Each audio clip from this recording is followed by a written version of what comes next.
D2 Chapter 4 Exercise 4D Question number 2 Factorize each of the following expressions completely. Part A में हमारे पास जो expression given है, यहाँ पर भी हमारे पास दो टर्म है.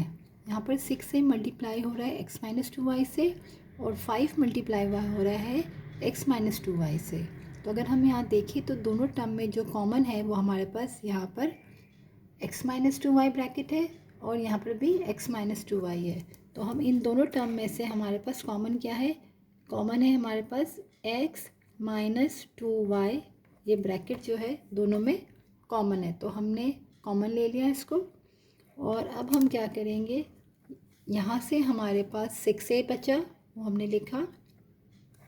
ये इस टर्म में से x माइनस 2y कॉमन आ गया तो 6a हमारे पास बच गया और प्लस यहाँ से हमारे पास 5 बचा क्योंकि x माइनस 2y तो कॉमन आ गया. तो ये हमारे फैक्टर्स बन गए. यहाँ पर सिंपल हम दोनों टर्म में से कॉमन चीज़ ले लेंगे. पहले थोड़ा हमें इजी होता था क्योंकि यहाँ पर ब्रैकेट्स है और वहाँ पर हमारे पास सिंपल दो टर्म्स थी. तो यहाँ पर जो है कि x माइनस 2y और x माइनस 2y दोनों में कॉमन था, हमने इसको बाय ले लिया. तो यहाँ से हमारे पास क्या बचा, 6a बचा और प्लस 5, यहाँ से 5 बचा. और दूसरे लफ्ज़ में आप ये भी बोल सकते हो दोनों जो कॉमन है उसको हमने वन टाइम लिख लिया और इन दोनों को हमने मर्ज कर दिया. लेकिन होता क्या है कि हम लेते कॉमन है. अब पार्ट बी करते हैं.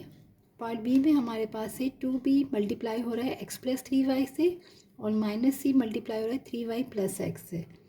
तो ये दोनों ब्रैकेट है सेम क्योंकि ये x प्लस 3y है और ये 3y प्लस x है, लेकिन दोनों की साइन इसकी पॉजिटिव है, इसकी भी पॉजिटिव है, यही भी दोनों पॉजिटिव है.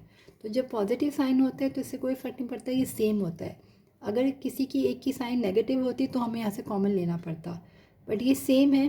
तो हम एक स्टेप और कर लेते हैं, लिखते हैं 2b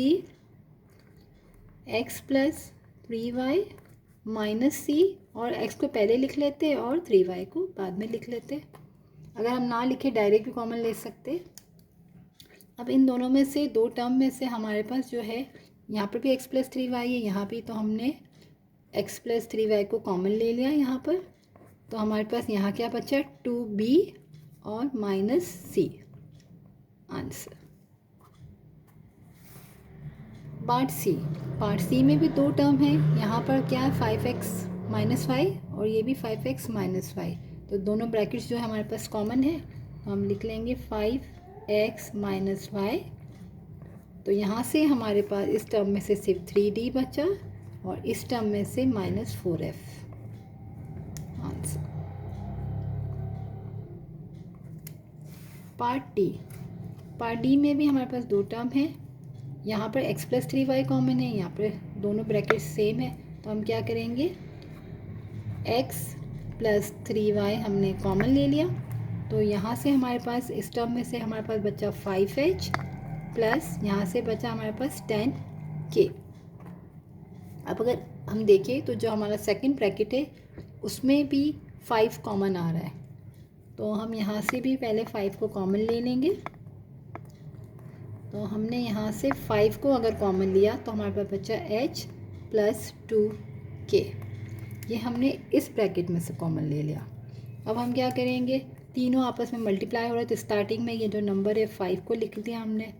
फिर हमने x प्लस 3y और ये ब्रैकेट h प्लस 2k.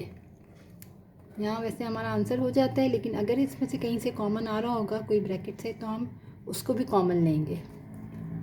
तो यहाँ हमारे पास 5h प्लस 10k था, तो 5 दोनों में कॉमन था तो हमने 5 कॉमन लिया और फिर इसको, ये सब चीज़ें मल्टीप्लाई हो रही तो स्टार्टिंग में नंबर लिख लेंगे, फिर दोनों ब्रैकेट्स.